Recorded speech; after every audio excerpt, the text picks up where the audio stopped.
Les 4 êtres vivants parlent des 4 grandes vertus du Seigneur Jésus-Christ, vertus que nous partageons lorsque nous nous plaçons sous son gouvernement.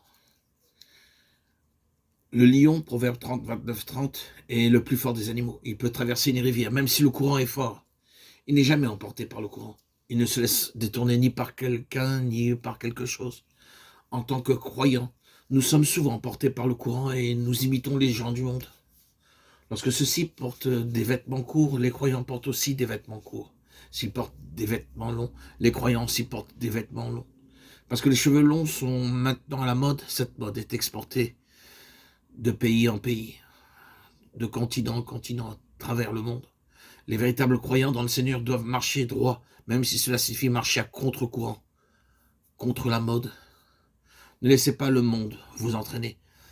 Certains suivent des prédicateurs, d'autres la mode. Le bœuf dans Matthieu 11, 28 est utilisé pour labourer. Lorsqu'un bœuf faible est lié à un bœuf puissant, celui-ci tire la presque totalité de la charge. De la même manière, si je mets son joug sur moi, le Seigneur porte mon fardeau. Le Seigneur est devenu un homme comme nous. Hébreux 2, 17. Il a été tenté comme nous. Un jour, je rentrais à la maison affamé et fatigué, je vis ces mots du côté de la chair. Il a été fait semblable à ses frères. Dieu me parla ainsi. Si j'ai faim, il eut faim. Si je suis fatigué, il fut fatigué. Je rentrais très joyeux, je trouvais une nouvelle force dans cette révélation. Matthieu 4, 1 le montre tenté et affamé. Il désire porter toutes les faiblesses, comme cela est montré dans Hébreux 4, 15. Car il est ému par le sentiment de mes infirmités. Aussi, nous pouvons venir hardiment au trône de grâce. Oui, Seigneur, j'ai commis une faute, j'ai menti.